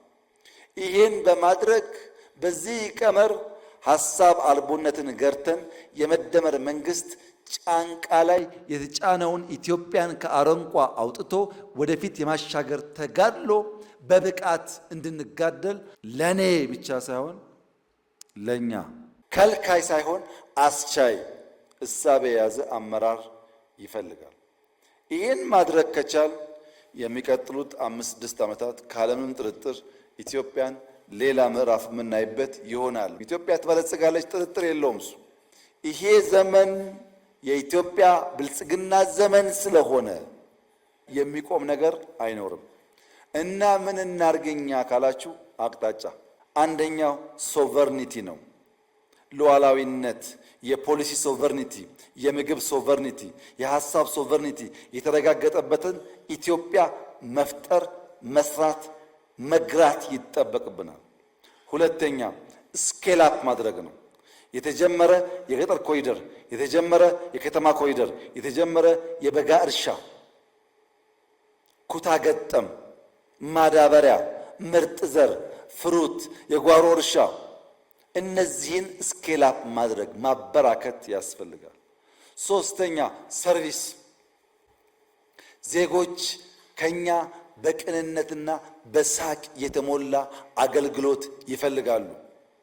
የአይን ከለር እያየን መርጠን ሳይሆን ለዜጎች በሙሉ የሚሰጥ በፈቃድ ላይ የተመሰረተ ሰርቪስ ፕሮቫይደርስ እንድንሆን ይፈልጋሉ። አገልጋይነት ያልተላበሰ አመራር ብልጽግናን ማረጋገጥና ሀገር ማሻገር ይቸገራል። አራተኛ ሰስቴይን ማድረግ፣ የተገኙ ድሎች፣ የተገኙ ውጤቶች፣ የተገኘ ሰላም ተመልሶ እንዳይደፈርስ ሰስቴይን ማድረግ። አምስተኛ ሴትል ማድረግ፣ ለሚቀጥለው ምርጫ አስቻይ ሁኔታ መፍጠር፣ ምቹ ሁኔታ መፍጠር። እነዚህ ሲሳኩሳ ስድስተኛው ሲ ይመጣል ማለት ነው። እነዚህን ትንሽ በተን ላርጋቸው። አንደኛ የመቀነስ ግቦች፣ ኑሮ ውድነት እንቀንስ፣ ሲንግል ዲጂት እናስገባ፣ ያመረትነውን ከኮንትሮባንድ ታድገን፣ የገበያ ትስስር ፈጥረን፣ የከተማው ድሃ በደላሎች እንዳይመሰቃቀል በማድረግ የተረጋጋች ሀገር ለመፍጠር ስለሚያግዝ በርብርብ ኑሮ ውድነትን ሲንግል ዲጂት እናስገባ፣ መቀነስ። ሁለተኛ ሌብነት መቀነስ፣ መሬት ቸብቻቢው፣ ፍትህ ቸብቻቢው፣ ወርቅ ቸብቻቢው እንዲቀንስና ወደ ሀገር ሀብት እንዲገባ ማድረግ። እንደ ሀገር ዘረፋ ስላቆምን እንዳያችሁት አይነት ስራዎች ሰርተዋል። ኢንዲቪጁዋል ሌቦች ብንቀንስ ደግሞ የሀብት መልሶ ለሀገር ልማት ይውላል። ሌብነት መቀነስ ያስፈልጋል። ሶስተኛው መንደርተኝነት መቀነስ። በመንደር ተከበን ያለን ሰዎች እንደግ፣ እንብቀል፣ እንውጣ። በመንደር ታጥረን ከቀረን ብልጽግናን አናረጋግጥም፣ እንቆራቆዛለን። ከመንደር ሳቤ ከወረደ ሳቤ ያለውን አመለካከት እንቀንስ። አራተኛ ጠባቂነት እንቀንስ። እነዚህ የመቀነስ ግቦች ናቸው። የዜሮ ግቦች ደግሞ አሉ። የቅድሙ መቀነስ ነው። የዜሮ ግቦች 5 ናቸው። ዜሮ ተረጂነት፣ ዜሮ መሬት ጾም ማሳደር፣ ዜሮ ተፈናቃይ፣ ዜሮ ኮንትሮባንድ፣ ዜሮ ሽፍታ። ይህን የኢትዮጵያን ብልጽግና ለማረጋገጥ የዜሮ ግብ አድርጎ እያንዳንዱ ወረዳ በሱ ዞን ተረጂነት ዜሮ፣ የማይታረስ መሬት ዜሮ፣ የሚፈናቀል ዜጋ ዜሮ፣ ኮንትሮባንድ ዜሮ፣ ሽፍታ፣ ሌባ፣ አጭበርባሪ ዜሮ ካደረገ እንድናድግ ያግዛል። ማን? እያንዳንዱ ወረዳ የራሱን። ከዜሮ ግቦች ደግሞ የአንድ ግቦች እንይ። አንድ ገጠር ኮሪደር በወረዳ እያንዳንዱ ወረዳ ሞዴል የሚሆን ገጠር ኮሪደር በራሱ ወረዳ ይስራ። ከመንገድ የሸሸ ባዮጋዝ የሚጠቀም አንድ መንደር ይስራ። እያንዳንዱ ወረዳ ህዝቡን ካስተባበረ ይችላል። በወረዳ አንድ የገጠር ኮሪደር። እያንዳንዱ ወረዳ አንድ የምርት ማከማቻ በወረዳ ይስራ። ይህ ምርት ማከማቻ የግድ ህንፃ መሆን የለበትም። የግድ ትልቅ መሆን የለበትም። ቢያንስ ግን እያንዳንዱ ወረዳ ከሚመረት ምርት እንዳይባክን ማከማቻ በየወረዳው ይስራ። በቆሎ የሚያመርት ለበቆሎ፣ የሰሊጥ ለሰሊጥ፣ የኑግ ለኑግ፣ የስንዴ ለስንዴ፣ የሩዝ ለሩዝ ማከማቻ ለወረዳው የችግር ጊዜ የሚሆን ድሮ ወላጆቻችን የክፉ ቀን የሚሉት ማለት ነው። እሱን እንገንባ። ከተረፈስ ለገበያ እናውጠዋለን፣ ወደ ሌላ ወረዳ፣ ወደ ሌላ ከተማ። እያንዳንዱ ወረዳ አንድ ኮሪደር፣ አንድ የምርት ማከማቻ ቢሰራ፣ እያንዳንዱ ዞን አንድ የቱሪስት መዳረሻ ቢሰራ፣ ያ የቱሪስት መዳረሻ ጎርጎራን ማከል የለበትም፣ ወንጪን ማከል የለበትም። ፋውንቴን ካለ ግድ የለም ቡና መጠጫ ብቻ በጎጆ በድንጋይ በኮብልስቶን ወኮይ ስራበት፣ ጠብቀው። ሞር ስታገኝ ሞር የሚያይ ሲመጣ ይሰፋል። ግን ቢያንስ ባንተ ዞን አንድ ሰዎች ሄደው የሚያርፉበት፣ ያ የሚያርፈው ሰው የግድ ከሌላ ዞን አይደለም፣ ካንተው ወረዳ በዞናቸው ብዙ ወጪ ሳይወጡ የሚያዩበት ቦታ መስራት። ለምሳሌ ልክ እንደ አንበርቾ የሰሩት እዛ ያለው ከንቲባ የሰራው አስደናቂ ስራ ነው። እዛ አካባቢ ያለ ሰው ይዝናናበታል። እናንተ ብትሄዱ መጥፎ ነገር አይደለም። የተሰራው ግን በከንቲባው በዞን አመራር ጥረትና በህዝብ ብቻ ነው። አንድ በዞን የቱሪስት መዳረሻ፣ አንድ የእንስሳት ጤና ማዕከል በአርብቶ አደር ዞን፣ አርብቶ አደር ዞን ላይ አንድ የእንስሳት ጤና ማዕከል መገንባት፣ አንዳንድ በወረዳ አንዳንድ በዞን ማለት ነው። አንድ የመሶብ አገልግሎት በከተማ ከተሞች ደግሞ አንድ የሽያጭ ማዕከል በከተማ ሽያጭ ማዕከልና መሶብ ከሰራ፣ ዞን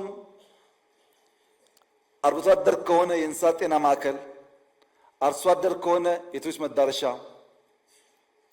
ወረዳ ገጠር ኮሪደር፣ የምርት ማከማቻ፣ ክልል ጋር ሲደርስ ግን አንድ ስትራቴጂክ ኢንቨስትመንት በክልል የሆነ ሰው ሀንት አድርገን ስትራቴጂክ የሆነ ኢንቨስትመንት የክልሉን ነገር የሚቀይር ኢንቨስትመንት ማምጣት። 20 አያስፈልግም። አንድ አግሮ ፕሮሰሲንግ ማዕከል በክልል መገንባት። አግሮ ፕሮሰሲንግ የግድ ትልቅ መሆን የለበትም። መጠነኛ ሆኖ የግብርና ምርታችን ፕሮሰስ የሚያደርግ፣ አርብቶ አደር ከሆነ የወተት የስጋ ምርታችን ፕሮሰስ የሚያደርግ አንድ የአግሮ ፕሮሰሲንግ በክልል መቀነስ አየን፣ ዜሮ አየን፣ አንድ አየን። 2 ድጅትና ከዛ በላይ እድገት ማረጋገጥ የሚገቡን ግቦች፣ አንደኛ የሌማት ትሩፋት፣ በተለይ አርብቶ አደር አካባቢ ግመል ያለበት ዶሮ መጨመር፣ አሳ መጨመር። የሌማት ትሩፋት የእንቁላል ምርታችንን በ2 ድጅት ማሳደግ መቻል አለብን። ፕሮቲን በበቂ ካላመረትን፣ ኒውትሪሽን በበቂ ካላመረትን ያልቀነጨረ ትውልድ አንፈጥርም። የቀነጨረ ትውልድ ደግሞ ብልጽግናን ሰስቴን ማድረግ አይችልም። ዳብል ዲጂት ኩታገጠም አሁንም ይቀረናል። በየሄድንበት የምናየው አሁንም የኩታገጠም ስራ በቂ አይደለም። የግብርና ቢሮዎች፣ የክልል ፕሬዝዳንቶች የኩታገጠም ስራ በበቂ አልተሰራም። ቢያንስ ዳብል ዲጂት ግሮዝ ያስፈልገዋል። ለምን? እሱን ስናሳካ ምርታማነት ስለሚያድግ።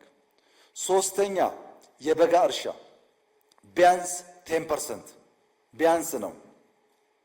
የበጋ እርሻ ጦም ባደሩ መሬቶች ማስፋት፣ በፓምፕ በመጠነኛ ኢሪጌሽን ማብዛት ካልቻል ሰው እየጨመረ ስለሆነ የአሁኑ ምርት በቂ አይደለም።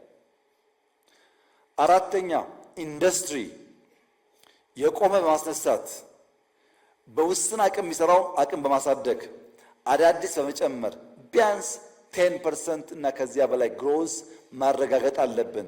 ኢንዱስትሪ ጋር ተጠግተን ችግሩን ፈተን አግዘን እድገት ከደብል ዲጂት ላይ ማረጋገጥ አለብን። 5ኛ ማዕድን ከፍተኛ ፖቴንሻል በየቦታው አለ። ይሄ ፖቴንሻል በአርቲዚያን መልክ በኮንትሮባንድ እንዳይወጣ ቢያንስ 10% ማደግ አለበት። ወርቅም ይሁን ፖታሽም ይሁን ታንታለም ይሁን ሊቲየም ይሁን ማንኛውም የማዕድን ውጤት 10% አድጎ የኢትዮጵያን ብልጽግና እንዲያረጋግጥ ማስቻል አለብን። ይሄ ተደምሮ የ10% እና ከዚያ በላይ የጂዲፒ እድገት መረጋገጥ አለበት እንደ ሀገር ማለት ነው። እያንዳንዱ ዞን 10% ግሮዝ፣ እያንዳንዱ ክልል 10% ካለ እንደ ሀገር አስተናስለን ላቅ ያለ እድገት እናመጣለን። ቀጥሎ የ100% ግቦች ናቸው። የ100% እድገት አንደኛ ፋይዳ መታወቂያ 100% መዳረስ አለበት። ወረዳ፣ ዞን፣ ቀበሌ፣ ክልል አግዛችሁ ዜጎቻችንን ለይተን ማወቅ አለብን። እያንዳንዱ ወረዳና ዞን ሜክ ሹር በበቂ ደረጃ ፋይዳ መሰራጨቱን በእናንተ ወረዳ 100%። 5 ሚሊዮን ኮደርስ በጣም ክሪቲካል ስራ ነው። 100% መሳካት አለበት። ሶስተኛ የተጀመረ ኮሪደር በገጠርም በከተማም በተሟላ ማለቅ አለበት። 100% ጀምረን የምንተው ጀምረን ነካክተን የምንተው ሳይሆን የምንጨርስ መሆን አለበት። አዲስ ለመጀመር የጀመርናቸውን በገጠርና ከተማ ኮሪደሮች 100% ማሳካት። አራተኛ የገበታ ለትውልድ ፕሮጀክቶች 100% ተጠናቀው ሰርቪስ ፕሮቫይድ ማድረግ አለባቸው። ከገራ አልታ እስከ አርባ ምንጭ፣ ከጅማ እስከ ሸበሌ፣ ከፓልም እስከ ደንቢ ያሉ የገበታ ለሀገር ስራዎች 100% ተጠናቀው ሰርቪስ ፕሮቫይድ ማድረግ አለባቸው። ሌላ 100% የምርጫ ምቹነት ማረጋገጥ አለብን። ሰላም የለም ምርጫ አያስፈልግም ምናምን የሚባል ነገር ስርዓት መንግስት ለማዳከም ለማፍረስ እንደ ኢንትሪ ፖይንት የሚሰራ ስለሆነ እያንዳንዱ ወረዳ፣ ዞን፣ ክልል ራስን መፈተሽ ያለብህ ሌጂቲሜት ለመሆን ምርጫ ዴሞክራሲያዊ ለሁሉም ኃይሎች አስቻይ እንዲሆን መስራት ነው። ውድድሩን ብቁ ካደረግን በሐሳብ ልቀን ለመመረጥ ሰፊ እድል አለን።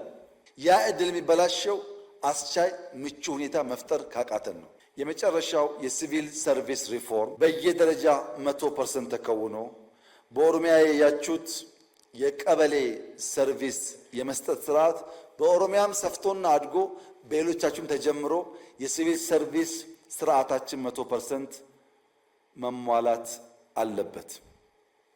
ቀነስን፣ 0 አልን፣ 1 አልን፣ 10 አልን፣ 100 አልን። አሁንስ ለውጥ የሚያስፈልግባቸው ኤሪያስ አንደኛ የአመራር ለውጥ። የአመራር እሳቤ ለዓላማ የተገዛ በዓላማ የሚሰራ ክሊክ የማይሰበስብ የሚሰራ የሚያበረታታ ከቢሮ ወጥቶ የሚሰራ የማይኮፈስ የአመራር ቲንኪንግ አቲቲዩድ አሰራር ለውጥ ያስፈልጋል። ሁለተኛ የተቋም ለውጥ። አመራር ብቻ ሳይሆን ተቋሞቻችን የተሰጣቸውን ተልዕኮ ለመከወን የሚያስችል ለውጥ ያስፈልጋቸዋል። የተሰሩ ሪፎርሞች፣ ስልጠናዎች፣ ስራዎች በተጨባጭ በተቋም ፍሬ መታየት አለባቸው። ሶስተኛ የባህል ለውጥ።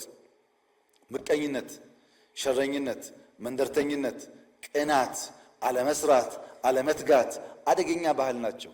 ይቀነሱ፣ ይለወጡ፣ ይሻሻሉ። የትውልድ ግንባታ ልጆች ኳስ ሜዳ እንዲውሉ፣ በእግራቸው እንዲሄዱ፣ ትምህርት እንዲያጠኑ፣ መምህራን ኤክስትራ ሰዓት እንዲያስጠኑ፣ የትምህርት ኳሊቲ እንዲያድግ፣ መልካም አገር እንዳላቸው በተቀናጀ መንገድ እንዲጎበኙ፣ እንዲያዩ፣ አገራቸውን እንዲወዱ፣ እንዲጠብቁ ማስቻል፣ የሀገር ቫልዩ ማሳየት፣ ከተቻለ ከክልል ክልል ጉብኝት ማዘጋጀት፣ ኢትዮጵያ ታይታ የማትጠገብ የምትወደድ የምታድግ አገር መሆኑን እያመነ እያወቀ እንዲያድግ ማድረግ። ሌላ ኤአይ አጠቃቀም። እያንዳንዱ ተቋም ጤና፣ ትምህርት፣ ኢንዱስትሪ፣ ግብርና፣ ሁሉም ሴክተር ስንት ፐርሰንት ኤአይ ተጠቀምኩ የሚል እንደ ግብ ማስቀመጥ አለበት። የኤአይ አጠቃቀማችን ካላደገ የምናስበውን ትራንስፎርሜሽን ትስስር አናመጣም። ሁሉም በዘርፉ ግብ ይዞ ማሳካትን ተልዕኮ ማድረግ አለበት። ሲጠቀለል መደመር ትውልድን ወደ ብልጽግና የሚያደርስ መንገድ ነው።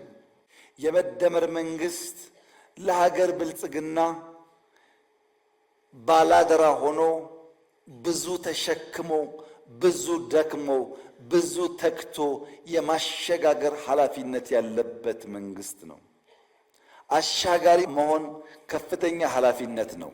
ወደን ፈቅደን ፈልገን የምንሸከመው ኃላፊነት ነው። አሻጋሪዎች መድከም፣ መቁሰል፣ መሰደብ፣ መጎሳቆል ሊኖር ይችላል። ግባችሁ ማሻገር ብቻ መሆን አለበት። ፈተናው ከባድ ነው። ካሳካችሁት ግን ፍሬው ጣፋጭ ነው። በፈጠራና ፍጥነት ጥራትንና ብዛትን እውን ለማድረግ መትጋት ነው የመደመር መንግስት ቁልፍ ስራ።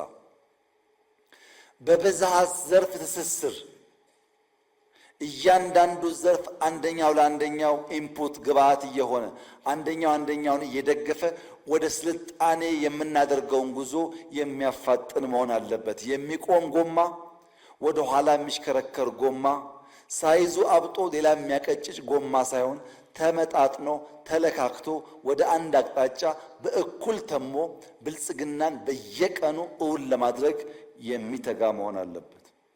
የሐሳብ ሉዓላዊነት፣ ሐሳብን እንደ ዘር እንደ መነሾ መውሰድ የብልጽግና መሰረት ነው።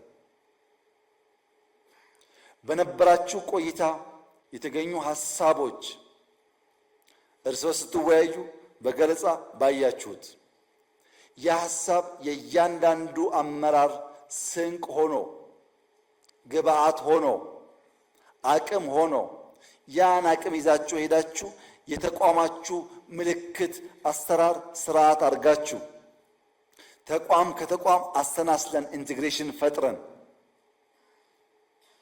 አይዲያ ኢንዲቪጁዋል ኢንስቲትዩሽን ኢንቴግሬት ማድረግ እንዲችሉ ካስቻል በልበ ሙሉነት በከባቢያችሁ ስራችሁን ከሰራችሁ በ2036 ኢትዮጵያ ከአፍሪካ ቀዳሚውን ኢኮኖሚ ትይዛለች።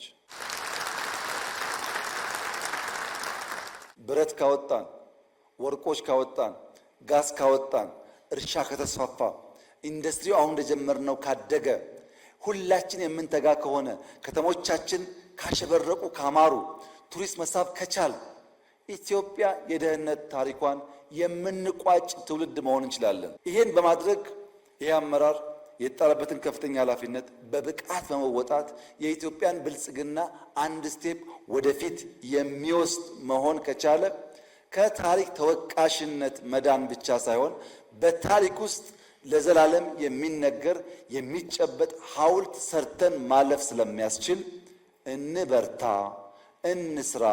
ሐሳብ አለን፣ ፓርቲ አለን፣ ጅማሮ አለን፣ ውጤት አለን፣ የሚደግፍ ህዝብ አለን። በትብብርና በአንድ መንፈስ ኢትዮጵያን ለማሸጋገር ብንጥር እቺ ሀገር ድንቅ፣ አጓጊ፣ መበልጸግ የምትችል ለሌሎች አርያ የምትሆን አድዋን ድጋሚ በብልጽግና ማረጋገጥና የአፍሪካ ወንድሞቻችንን ስበን ማውጣት ስለሚያስችል በአድዋ አዳራሽ የተደረገው ይህ ስልጠና ለዚያ ለዳግም አድዋ ምስረታ ፈርቀዳጅና ጡብ ጣይ እንዲሆን በጋራ መንፈስ በትብብርና በትጋት እንድትሰሩ አደራ ልላችሁ እፈልጋለሁ። እጅግ አድርጌ አመሰግናለሁ።